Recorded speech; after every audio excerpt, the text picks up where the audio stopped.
우리는 살아가면서 수많은 질문들을 합니다. 학업과 또 직업, 결혼, 가정과 자녀, 건강과 노후 등등에 따른 질문을 합니다. 그러나 인생의 마지막 순간이 가까워지면 이 모든 질문은 하나의 질문 앞에서 작아집니다. 가령 의사가 오늘 밤 넘기기가 어렵겠습니다. 이제 가족들과 마지막 인사를 해야 합니다. 라고 한다면은 통장에 잔액이 얼마 있는지, 또 얼마나 공부를 잘하는지, 이번 선거에서 또 당선됐는지 떨어지는지 이런 게 별로 중요하지는 않습니다. 요즘 많이 나오는 이번 월드컵 누가 우승하느냐 이런 것도 하나도 중요하지 않습니다. 나는 이제 어디로 가는가? 나는 하나님 앞에 설 준비가 되어 있는가? 나는 어떻게 영원한 생명을 얻을 수 있는가? 오늘 본문에는 이 질문을 품고 예수님께 달려나온 한 사람의 이야기가 나옵니다. 마태복음에 따르면 그는 젊은 사람이라고 했고 누가복음에는 관리였다고 말하고 있습니다. 또 그는 많은 재물을 가졌기 때문에 우리는 흔히 그를 부자 청년 또는 부자 관원이라 이렇게 부릅니다. 그 사람이 예수님께 달려와 무릎을 꿇고 묻습니다. 선한 선생님이여, 내가 무엇을 하여야 영생을 얻으리까? 내가 어떻게 하면 영생을 얻겠습니까? 이 질문은 2000년 전에 그 부자 청년 한 사람의 질문만이 아닐 것입니다. 이것은 모든 인간이 언젠가는 반드시 물어야 할 인생의 가장 근본 질문입니다. 오늘 말씀을 통하여 영생이 무엇이고 우리가 어떻게 영생을 얻게 되는지를 함께 살펴보고자 합니다. 부자 청년은 영생을 얻으려면 자신이 무언가를 해야 하는 줄로 생각을 했습니다. 이게 이상한 것은 아니지요. 사람들은 무언가를 노력해서 얻습니다. 공부를 열심히 해서 명문대학으로 진학을 하게 되고 열심히 일하고 노력해서 돈을 모으고 집도 장만을 하는 겁니다. 그러다 보니 영생이라는 것도 노력해서 얻는 것으로 생각을 하곤 합니다. 인간이 만든 모든 종교는 이러한 자력 구원이라는 사상을 담고 있습니다. 어떤 종교는 선행을 많이 해야 된다. 이 타락할 때 선행이 더 악행보다 더 많아야 된다. 그럽니다. 또 어떤 종교는 욕심을 버리고 수행을 하라고 하며 어떤 종교는 고행을 하라고 그렇게 말합니다. 표현과 방법은 다르지만 결국 인간 스스로가 어떤 높은 곳으로 올라가야 한다는 거죠. 그러나 기독교는 완전히 다릅니다. 기독교의 복음은 인간이 하나님께로 올라가는 것이 아니라 하나님께서 죄인인 우리를 구원하기 위하여 이 땅으로 내려오셨다고 말하고 있습니다. 예수님께서는 부자 청년에게 네가 나를 어찌 선하다고 일컫느냐? 하나님 한 분 외에는 선한 이가 없느니라 하고 있습니다. 이런 이 말씀은 예수님이 선하지 않다는 말이 아닙니다. 예수님은 하나님의 아들, 선하신 분입니다. 그런데 주님께서 네가 어찌하여 나를 선하다고 하느냐? 하나님 한 분 외에는 선한 이가 없느니라 말씀하신 것은 청년이 지금 선하다는 말을 아무에게나 함부로 이렇게 쉽게 사용하고 있음을 깨우쳐주는 겁니다. 부자 청년은 예수는 그저 어떤 선한 선생님 정도로 생각했고 어찌면 자기도 나름대로 선한 사람이라 생각했을 것 같습니다. 그러나 예수님은 선의 기준을 하나님께 두셨습니다. 여러분 우리가 사람과 비교하면 나름대로 나는 저 사람보다 좀 낫다는 괜찮은 사람이라 이런 생각들 하지 않습니까? 나는 그래도 저 사람보다는 정직하다. 나는 남에게 별로 큰 피해를 끼치지도 않았고 나는 그래도 저 사람보다도 새벽 기도도 하고 저 사람보다도 나는 11조도 하고 교회도 열심히 다닌다. 그렇게 생각하곤 합니다. 그러나 이런 구원의 기준은 다른 사람보다 조금 더 나은 게 아닙니다. 구원의 기준, 하나님이 원하시는 기준은 완전한 거룩입니다. 예수님께서 계명을 말씀하셨습니다. 살인하지 말라, 간음하지 말라, 도둑질하지 말라, 거짓 증언하지 말라, 속여 빼앗지 말라, 내 부모를 공경하라. 그러자 부자 청년, 선생님이요, 이것은 내가 어려서부터 다 지켰습니다. 라고 말합니다. 아마도 그는 실제로 살인을 저지르지도 않았고 가름을 하거나 도둑질하지도 않은 것 같습니다. 부정하게 재물을 착취한 것도 아니고 열심히 노력해서 버는 것 같습니다. 나름 부모도 잘 섬길 것 같습니다. 얼마나 훌륭한 청년입니까? 아마 우리가 사회감을 얻으려면 아마 최고의 사회감 아니겠습니까? 하지만 우리는 알고 있습니다. 이 하나님의 계명은 행동뿐 아니라 우리의 마음까지 살피게 한다는 걸 말입니다. 예수님께서는 형제를 미워하는 자마다 무엇하는 자라고요? 살인하는 자니라고요. 음욕을 품고 여자를 바라보는 자는 이미 마음에 간음하였느니라, 이런 말씀까지 하십니다. 그럼에도 예수님은 부자 청년이 지켜온 행위를 무시하지 않으셨습니다. 네가 무슨 계명을 지켰다고 하느냐? 너는 위선자다, 그렇게 하지 않으셨습니다. 21절 보시면은 예수께서 그를 보시고 사랑하사 대견스럽다는 거예요. 사랑하사. 주님은 그가 율법적으로는 온전치 않지만은 그럼에도 그의 모든 행위를 무시하지 않으셨습니다. 조롱하지 않으셨습니다. 오히려 그를 대견하게 보시고 사랑하셨습니다. 그러면서 그에게 무엇이 부족한가를 말씀하십니다. 내게 아직도 한 가지 부족한 것이 있으니 가서 내게 있는 것을 다 팔아 가난한 자들에게 주라. 그리하면 하늘의 보화가 내게 있을 것이다. 그리고 와서 나를 따르라. 그리고 너는 나를 따르라고. 내게 아직도 한 가지 부족한 것이 있느니, 여기서 한 가지는 여러 덕목 중에 한 가지를 걷는 것이 아닐 겁니다. 이것은 그의 삶의 방향을 결정짓는 아주 핵심을 지금 말하고 있습니다. 주님을 따르는데 네가 지금 아직까지 결정적인 걸림돌이 있는데 그걸 지금 말하고 있는 거예요. 그게 뭔가 하니까 내게 있는 거 다 팔아서 가난한 자들에게 주고 나를 따르라. 그때 그 청년이 어땠는지 우리 스크린 보면서 같이 한번 읽겠습니다. 시작!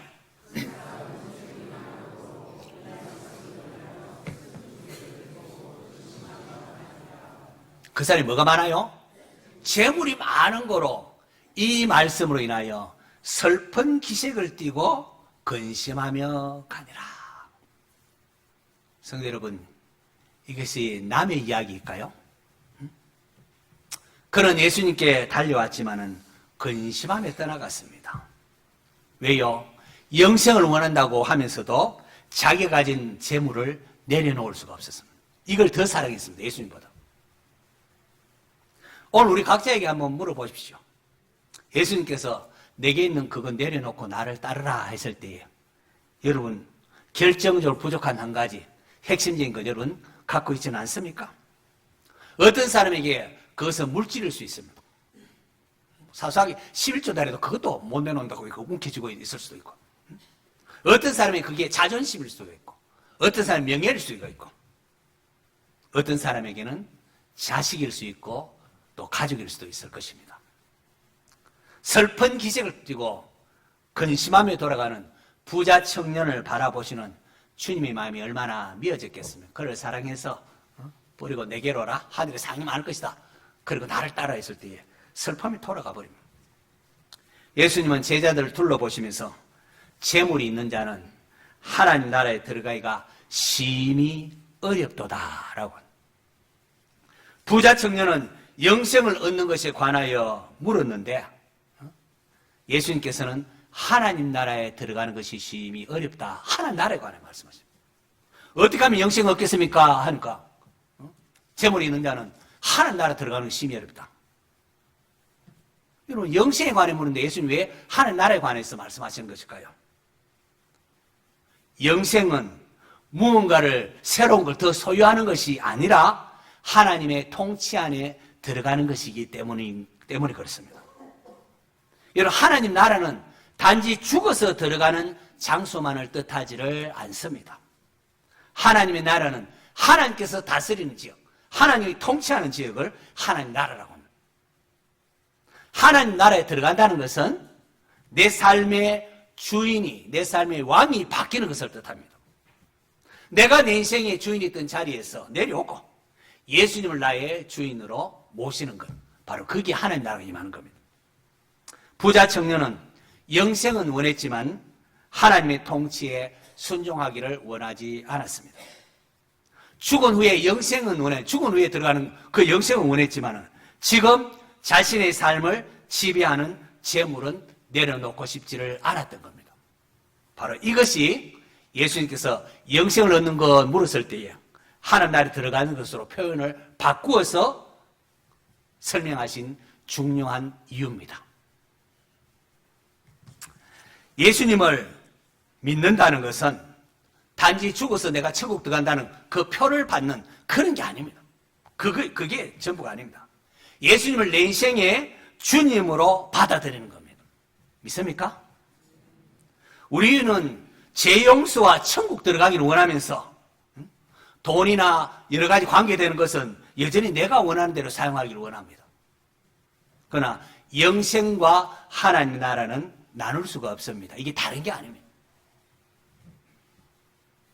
하나님 영생을 얻는다는 것은 하나님부터 생명을 얻는 것이고, 이것은 동시에 하나님의 통치 아래에 들어가는 겁니다. 영생은 죽은 후에만 시작되는 게 아니라는 겁니다.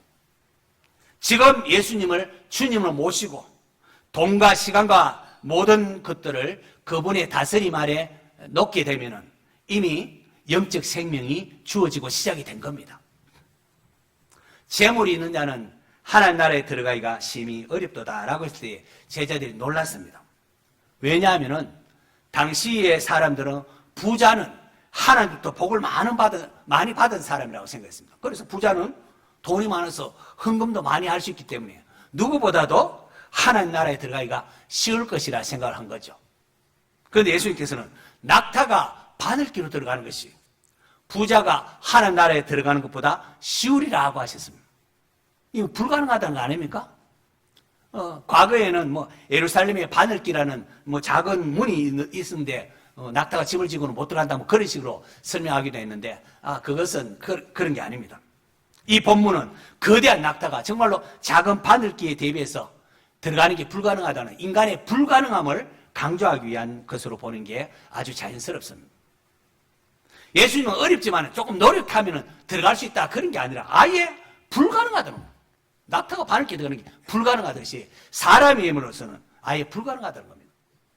그래서 제자들이 매우 놀고 그러면은 누가 구원을 얻을 수 있습니까? 라고 묻습니다. 예수님께서는 하나님 나라에 들어가는 것에 대해서 말했는데 제자들은 이제 또 누가 구원을 얻을 수 있습니까? 이제 구원을 말합니다. 우리는 여기 세 가지 표현이 하나로 연결되는 것을 볼 수 있습니다. 영생을 얻는 것이 하나님 나라에 들어가는 것이고 그것의 또 다른 표현이 구원이라는 겁니다. 그런즉 누가 구원을 얻을 수 있을까? 이것이 오늘 본문의 핵심입니다. 누가 구원을 얻을 수 있습니까? 어떻게 영생을 얻을 수 있습니까? 어떻게 하나님 나라에 들어갈 수 있습니까? 예수님 대답을 한번 들어보겠습니다. 마가복음 10장 27절 같이 읽습니다. 시작.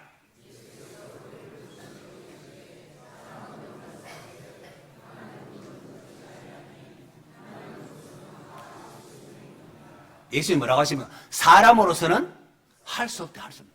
그러나 하나님으로서는 다 하실 수 있느니라. 이것이 복음의 대답입니다. 사람은 자기 힘과 선행과 종교적 수행으로 죄를 씻거나 하나님의 거룩에 이룰 수가 없습니다. 사람으로는 할 수 없다는. 이것은 모든 인간의 자랑을 다 무너뜨립니다. 내가 이 정도 해서 다 무너뜨립니다. 내가 노력해서 안 됩니다. 이런 인간의 모든 자랑을 다 무너뜨립니다. 그런데 예수님의 말씀은 거기에 끝나지 않습니다. 하나님으로서는 다 하실 수 있느니라. 우리가 하나님께로 올라갈 수 없고 하나님의 완전함을 이룰 수 없기 때문에 하나님의 아들 예수님께서 이 땅에 내려오셨고 우리가 제 문제를 해결할 수 없기 때문에 하나님의 아들 예수님께서 십자가에서 대신 피 흘려 죽어주심으로 우리의 죄를 대신 담당하신 겁니다. 예수님 말미암아 우리가 죄 씻음 받고 하나님의 의롭다 하심을 받게 되는 겁니다. 부자 청년은 내가 무엇을 해야 합니까? 라고 물었습니다. 그러나 복음은 하나님께서 무엇을 하셨는가를 말하고 있습니다. 예수님께서 요한복음 보면 부자요 관원인 니고데모에게 말씀하시며 하나님이 세상을 이처럼 사랑하사 독생자를 주셨으니 이는 그를 믿는 자마다 멸망치 않고 영생을 얻게 하려 하심이라. 어떻게 하면 영생을 얻겠습니까? 물었는데 부자 똑같죠? 관원인 니고데모에게 요한복음 3장 16절 하나님이 세상을 이처럼 사랑하사 독생자를 주셨느니 이는 그를 믿는 자마다 멸망하지 않고 영생을 얻게 하려 하심이라. 예수님을 믿으시기를 축원합니다. 성도 여러분, 예수님을 믿으셔야 됩니다. 예수님께서 이 땅에, 하나님 아들 예수님이 이 땅에 오셔서 십자가에서 우리 죄를 대신 담당해 주셨습니다. 그 놀라운 하나님의 사랑을 믿음으로 구원을 얻습니다. 오늘 본문 앞에는 예수님께서 하나님 나라는 이 어린아이와 같이 받들지 않는 자는 결단코 들어가지 못한다는 그런 내용이 나옵니다. 어린아이는 자기의 공로를 내세우지 않습니다. 하나님 나라는 나의 어떤 공로로 들어가는 것이 아니라 오직 하나님의 은혜로, 오직 하나님의 은혜로 우리가 믿음으로 구원을 받습니다. 그게 성경이 가르치는 말씀입니다. 예수님께서는 사람으로는 할 수 없을 때 하나님으로서는 다 하실 수 있느니라 라고 하니까 베드로가 보소서 우리가 모든 것을 버리고 주를 따랐나이다 라고 말합니다. 우리는 이 말을 들으면은 적시로 이 베드로가 이 공로의식이 있고 나면서 베드로의 공로의식부터 지적하기가 쉽습니다. 이 보니까 베드로를 위시한 제자들 모든 것을 버리고 주님을 따를 때에 나름 아마 보상을 기대한 것처럼 보입니다. 곧이어서 펼쳐지는 야고보와 요한이 예수님께 청탁하는 장면을 통해서 이게 드러납니다. 야고보와 요한이 예수님께 나와서 예수님 이제 예루살렘으로 가면 왕이 되실 터인데 그때 우리 형제 중에 하나는 주님의 오른편에 하나는 왼편에 앉게 해주옵소서 그렇게 말합니다. 이 소식을 들은 제자들이 화를 냈습니다. 왜요? 그들 역시도 보상을 기대하고 있었다는 겁니다. 그런데 여러분 본문 보면 놀라운 것은 예수님께서 이런 베드로를 책망하는 내용이 나오지 않습니다. 너희들이 무엇을 버렸다고 하느냐? 그 정도는 당연하지 않느냐라고 말씀하지 않으십니다. 오히려 주님은 내가 진실로 중요한 말씀할 때 하지 않습니까? 내가 아멘 너희에게 이르노니 나와 복음을 위하여 집이나 형제나 자매나 어머니나 아버지나 자식이나 전토를 벌인 자는 현시에 있어 집과 형제와 자매와 어머니와 자식과 전토를 100배나 받되 박해를 겸하여 받고 내세의 영생을 받지 못할 자가 없느니라 라고 하십니다. 주님은 베드로와 제자들이 주님을 따르기 위하여 모든 것을 버린 것을 인정하십니다. 주님이 그것을 얼마나 기뻐 받으셨던지 내세의 영생을 받지 못할 자가 없느니라로까지 말씀하십니다. 여러분 이것은 오늘 저와 여러분도 마찬가지일 겁니다. 주님은 여러분이 주님을 위하여 복음을 위하여 수고하고 희생한 모든 것을 알고 계십니다. 주님을 따르기 위하여 집안이나 주위 사람부터 핍박받은 것, 복음을 위하여 집이나 물질을 드린 것 등등 사람이 몰라준다고 실망하거나 낙심할 필요가 없습니다. 오히려 사람이 몰라주는 것이 성경의 가르침에 따르면 더 복이라고 주님 말씀하십니다. 구제할 때에 오른손에 하는 것을 어떻게 하라고요? 왼손 모르게 하라. 왜요? 하늘에 계신 하나님이 다 보고 계시고 더 귀한 것으로 갚아주실 것이기 때문입니다. 이 하나님의 나라를 죽은 후에 가는 것으로만 생각하면 현세에 100배를 받는다는 말씀이 이해가 되지 않습니다. 그러나 하나님의 나라는 예수님의 통치와 함께 지금 시작이 됩니다. 예수님과 복음을 위하여 가족과 집과 재산을 잃은 사람은 하나님 나라의 공동체 안에서 믿음의 형제, 자매, 부모, 자녀 같은 새로운 영적 가족을 얻습니다. 이것이 현세에서 100배를 받는다는 뜻입니다. 형제가 100명 100배를 되면 100배라는 건 많다는 거 아니겠습니까? 형제가 어떻게 100배가 되겠습니까? 예수님 안에서 믿음의 형제 자매들이 많아지는 것, 함께 돌봄받고 사랑하는 것을 말하고 그리고 전투를 100배 받는 게 논의를 100배나 된다 그런 게 아니죠. 우리가 바로 너희는 먼저 그의 나라와 그의 의를 구하라 그리하면 이 모든 것을 너희에게 다 하시리라. 하나님 최우선으로 할 때에 없는 것 같아도 하나님 다 채워주시는 은혜와 복이 있다는 겁니다.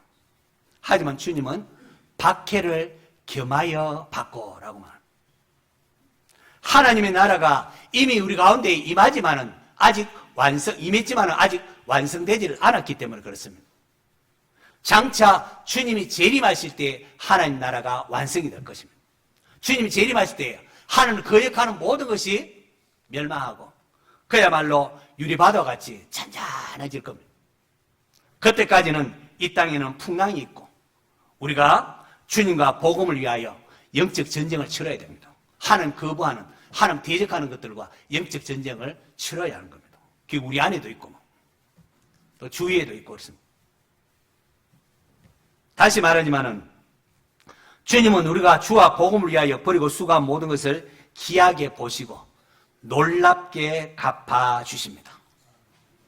하나님을 최우선으로 하고 모든 것을 버리고 주님을 따를 때에 내세의 영생을 받지 못할 자가 없느니라까지 주님 말씀하십니다. 여러분, 하지만 주의해야 될 게 이것이 우리의 수고와 희생으로 영생을 얻게 된다 그런 뜻이 아닙니다. 영생은 오직 하나님의 은혜의 선물입니다. 이것을 잊지 말라고 마지막 주님께서 31절의 말씀을 덧붙입니다. 그들 칭찬하면서도 이건 우리의 수고와 이런 걸로 얻는 거예요. 하나님 은혜임을 알기 위하여 31절을 덧붙이는데요. 31절 같이 읽습니다. 시작.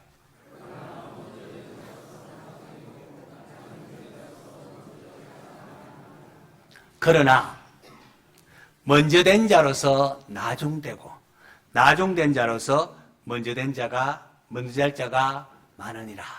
보소서 우리가 모든 걸 주를 따라 나이다 할 때에 나와 복음을 일한 자는 이렇게 100배나 받고 내시에 영생을 얻지 못할 자가 있느니라 하면서 베드로의 잘못된 부분을 지금 주님께서 수정해 주시는 겁니다. 주님은 제자들의 희생을 인정하지만 그 희생이 공로의식과 우월감으로 변하는 것은 막으십니다. 오늘 본문 이후에 야고보와 요한에게 내가 마시는 잔을 마시고 내가 받는 세례를 받으려니와 그렇게 할지라도 내 좌우편에 앉는 것은 내가 줄 것이 아니라 누구를 위하여 준비되었든지 그들이 얻을 것이니라고 말씀하십니다. 우리는 내가 주를 위하여 얼마만큼 희생했기 때문에 수고했기 때문에 이런 보상을 받는 것으로 생각하기가 쉽습니다. 그러나 그렇지 않다는 것을 주님께서 말씀하십니다. 하나님 나라에 들어가는 것, 영생을 얻는 것, 구원은 오직 하나님의 은혜로 얻습니다. 주님은 이 베드로의 수고와 희생을 무시하지 않으셨지만 아울러 그것이 자기의 공로로 생각하거나 자기의 의가 되어서는 안 된다는 것을 말씀하신 겁니다. 이게 얼마나, 이걸 아는 게 얼마나 중요한지요. 개인이나 또 가정이나 교회가 모든이 조금 잘 풀리면은 나도 모르게 내가 그래도 이 정도 했고 내가 어떻게 했기 때문에 잘 된 것이야 라고 하면서 나를 자랑하거나 나를 높이는 경향이 얼마나 많습니까? 기독교 윤리의 첫째도 겸손, 둘째도 겸손, 셋째도 겸손, 딴 게 하는 겁니다. 너희가 그 은혜에 의하여 믿음으로 말미암아 구원을 받았으니 이것이 너희에게서 난 것이 아니요 하나님의 선물이라. 행위에서 난 것이 아니니 이는 누구든지 무엇하지 못하게 자랑하지 못하게 하기려 함이라고 했습니다. 여러분, 하나님 앞에서 절대로는 자랑할 수가 없습니다. 우리가 나무를 심고 물을 줘도 자라게 하시는 분은 오직 하나님이십니다. 심는 이와 물 주는 이는 아무것도 아니되 오직 자라게 하시는 이는 하나님이시라고 했습니다.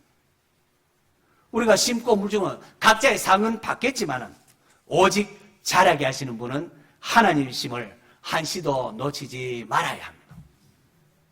이제 처음 질문으로 좀 돌아가 보겠습니다. 어떻게 영생을 얻을 수 있는가? 우리 인생에 이것보다 더 중요한 질문은 없습니다. 부자 청년은 이 근본적인 질문을 가지고 예수님께 나왔습니다. 그러나 주님의 대답을 들은 후에 슬픈 얼굴로 돌아갔습니다. 영생은 원하면서 영생의 주인이신 예수님을 따르지를 않았습니다. 천국은 밭에 감추인 보화를 발견한 것 같은데, 보화를 발견한 모든 것을 팔아서 그것을 샀느니라. 이게 천국인데, 자기가 가진 재물로 인하여 버리지 아니하고 버리지 못함을 통하여 예수님을 따르지 않았습니다. 영생은 원했지만 하나님 나라 통치에 들어가는 것은 받아들이지를 못했습니다. 그걸 믿음으로 받지를 못했습니다. 오늘 저와 여러분 어떻습니까? 어떻게 영생을 얻을 수 있는가 묻는 것만으로는 충분하지를 않습니다. 와서 나를 따르라는 주님의 부르심에 응답해야 합니다. 우리의 삶에 하나님보다 앞서 있는 것 여러분 있지 않습니까? 이게 깨어져야 하나님 믿는 겁니다. 이게 깨어져야 예수님 영접하는 겁니다. 하나님 앞에 하나님보다 더 우선으로 내세우고 있는 것 무엇입니까? 재물입니까? 자녀입니까? 명예입니까? 자존심입니까? 아니면 내가 지금까지 쌓아온 신앙 경력과 또 봉사 이런 겁니까? 하나님 나라에서는 그 어떤 것도 하나님보다 우선될 수는 없습니다. 주님 말씀하십니다. 사람으로서는 할 수 없을 때 하나님으로는 다 하실 수 있느니라. 자신의 힘과 공로를 내려놓고 우리를 위하여 십자가의 구원을 이루신 예수님을 믿으시기를 바랍니다. 하나님의 은혜를 붙잡으시기 바랍니다. 부자 청년처럼 슬픈 얼굴로 돌아가지 마십시오. 우리에게 주어진 이 땅의 삶, 주님과 복음을 위하여 기꺼이 희생을 하며 살아가되 그것으로 또한 자신의 공로로 내세워서는 안 되는 겁니다. 먼저 된 자가 나중되고 나중된 자가 먼저 된 자는 이런 하나님의 평가 앞에 오직 하나님의 은혜만을 의지해야 합니다. 오늘 우리 모두 이렇게 결단하면 좋겠습니다. 주님, 주님보다 앞세운 것을 내려놓겠습니다. 제가 가진 것도 자랑하지 않고 제가 버렸다고 또 자랑하지도 않겠습니다. 제 삶의 왕이 되어 주십시오. 오직 주님의 은혜를 의지하며 주님을 따르는 참된 제자 되게 하옵소서. 이 믿음과 결단이 우리에게 있기를 원합니다. 그래서 하나님 나라의 기쁨과 영생을 누리는 저와 여러분 되시기를 축원합니다.